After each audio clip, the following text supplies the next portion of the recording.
বলবে। নমস্কার, ডিজিটাল মিডিয়ার পক্ষ থেকে এই মুহূর্তে হাজির হয়ে গেছি পূর্ব বর্ধমান জেলা মন্তেশ্বর বিধানসভা কেন্দ্রে কুসুম গ্রামের টাস্কিটান্ডে থেকে সরাসরি তুলে ধরছি আমি এমবিএস নিউজের পর্দায়। সেই ছবি কিন্তু আপনারা দেখতে থাকুন।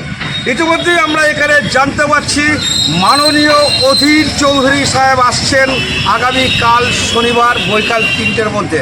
বৈকাল 3টের মধ্যে কুসুম গ্রামের টাস্কিটান্ডে জাতীয় কংগ্রেসের সর্বভারতীয় নেতা বলা চলে একদম।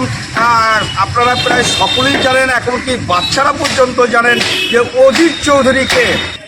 সেই অধীর চৌধুরী আসছেন আগামীকাল কুসুমগ্রাম মন্তেশ্বর বিধানসভা কেন্দ্রে কুসুমগ্রাম টাস্কিটান্ডে, আর তারই প্রস্তুতি পর্ব কিন্তু চলছে, ইতিমধ্যেই চলছে সেই প্রস্তুতি পর্বর কাজ। আপনারা দেখতে পাচ্ছেন এখানে বহু কর্মী কিন্তু প্যান্ডেলের কাজ করছেন, সেই সঙ্গে মন্তেশ্বর ব্লকের জাতীয় কংগ্রেসের কর্মীরা রয়েছেন। কী করা হবে, মাঠের পজিশনটা কি, মানুষজন কিভাবে থাকবেন, মাঠ বর্ষাকালে ভালো আছে কিনা তার পরিদর্শনও করছেন জাতীয় কংগ্রেসের কুসুমগ্রামের ব্লক কংগ্রেস এবং যুব কংগ্রেসের পক্ষ থেকে, এমনটাই আমরা জানতে পারছি। আর সেই প্রস্তুতি পর্ব কিন্তু আমি সরাসরি তুলে ধরছি এমবিএস নিউজের পর্দায়। দেখতে পাচ্ছেন মিস্ত্রিরা কাজ করছেন, চলছে প্যান্ডেলের কাজ। আর সেই ছবি আমি তুলে ধরার চেষ্টা করছি কোথায় থেকে। প্রিয় দর্শক, আবারও জানিয়ে রাখছি পূর্ব বর্ধমান জেলা মন্তেশ্বর 263 বিধানসভা কেন্দ্রে কুসুমগ্রাম টাস্কিটান্ডে যুব কংগ্রেসের পক্ষ থেকে নাকি এই সভা আয়োজন করা হয়েছে।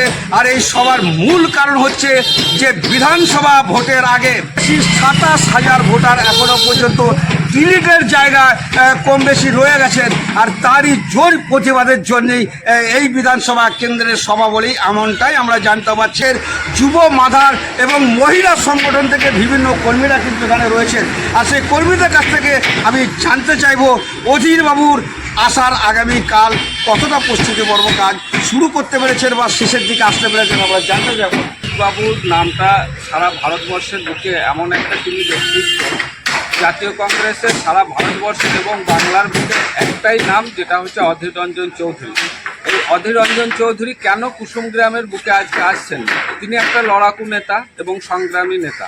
প্রিয়, আপনারা শুনলেন তিনি নাকি লড়াকু নেতা, সংগ্রামী নেতা অধীর চৌধুরী জাতীয় কংগ্রেসের। আপনারা সকলেই জানেন এখানকার কর্মীরা কিন্তু সেই বক্তব্যই তুলে ধরছেন, আপনারা শুনছেন সরাসরি। আমি জানতে চাইবো ওই কর্মীর কাছ থেকে এবং মন্তেশ্বর ব্লকের আহ্বায়কের কাছ থেকে জানতে চাইবো জাতীয় কংগ্রেসের আবার কি বলতে চান তিনি।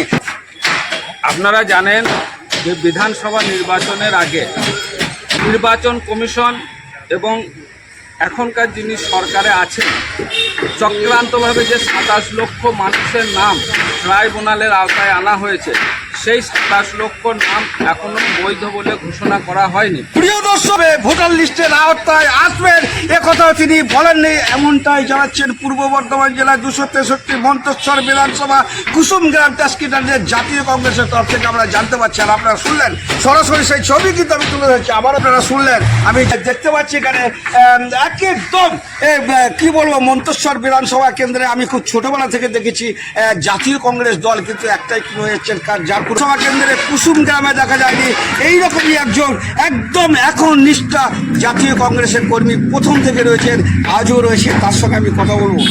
আক্তারউদ্দিন মণ্ডল, প্রাক্তন সাধারণ সম্পাদক মন্তেশ্বর ব্লক কংগ্রেস কমিটি এবং প্রাক্তন সাধারণ সম্পাদক বর্ধমান জেলা যুব কংগ্রেস কমিটি এবং ছাত্র পরিষদের প্রাক্তন সম্পাদক বর্ধমান জেলা।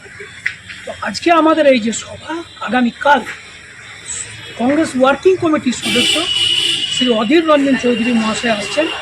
সব থেকে ভালো কথা, যিনি বক্তব্য তুলে ধরছেন সরাসরি আমাদের ক্যামেরার সামনে, ওয়ার্কিং কমিটির সদস্য রয়েছেন অধীর রঞ্জন চৌধুরী।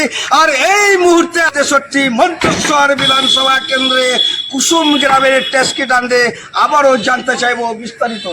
আমরা এই অধীর রঞ্জন চৌধুরী মহাশয় বলেছিলেন একটা বৈধ ভোটার যাতে বাদ না যায়, প্রত্যেকটা ভোটার যাতে বৈধ ভোটার যাতে নির্বাচনে অংশগ্রহণ করতে পারে, ভোটার লিস্টে নাম ওঠে, সেই জন্য তিনি আন্দোলন করেছিলেন, লড়াই করেছিলেন এবং তিনি বলেছিলেন যদি ভোটার লিস্টে একটা বৈধ ভোটার বাদ যায় তাহলে নির্বাচনে অংশগ্রহণ করা উচিত হবে না, মাননীয় মুখ্যমন্ত্রীর কাছে বলেছিলেন। কিন্তু তিনি সে কথা কর্ণপাত করেননি। কংগ্রেসের এক নিষ্ঠা কর্মীর মুখ থেকে আমরা সেই বক্তব্য শুনেছি এবং শুনতে যাচ্ছি, আরও জানতে চাইবো এর বিস্তারিত ব্যাপারে। একদম সরাসরি যাব পূর্ব বর্ধমান জেলা মন্তেশ্বর বিধানসভা কেন্দ্রে কুসুমগ্রাম টেস্কিটান্ডে থেকে। আমি বহু কর্মীর সঙ্গে কথা বললাম। নেত্রী আমার সামনে রয়েছেন, তখনকার দিনে তিনি 50 সমিতির বোধহয় টিকিট নিয়ে দাঁড়িয়েছিলেন, এরকম আমার একটা কিছু মনে আছে সম্ভবত। আর সেই নেত্রীকে কিন্তু আজ আমরা পেয়ে গেছি, সরাসরি আপনাদেরকে দেখাবো। একদম প্রথমে আমি সাক্ষাৎ করে দেবো। প্রিয় আপনি সরস্বতী হাজরা, পিসিসি সদস্য 3 টাকা আর ব্লাড নেত্রী ছিলাম, এখন নেই, এখন পিসিসি সদস্য আছে। এই যে আগামীকাল অধীরবাবু আসছেন, কি বলবেন? অধীরবাবুকে জানাবো আমাদের প্রবলেমগুলো। এই যে মেয়েরা সুরক্ষা হয়, সব জায়গায় যাচ্ছে মেয়েরা, তারপর একটা ইয়েতে পড়ছে, তারপরে বাচ্চা মেয়ে থেকে বড় মেয়ে থেকে কাউকে ওরা ছাড়ছে না।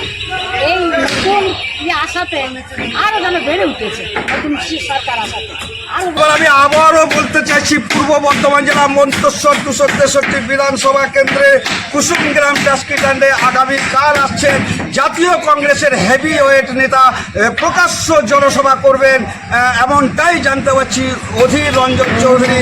আর তার প্রস্তুতি পর্ব চলছে, আমি দেখাচ্ছি সরাসরি পূর্ব বর্ধমান জেলা মন্তেশ্বর বিধানসভা কেন্দ্রে কুসুমগ্রাম টেস্কিটান্ডে থেকে সরাসরি আমি আপনাদের সঙ্গে রয়েছি ফাইজুল শেখ।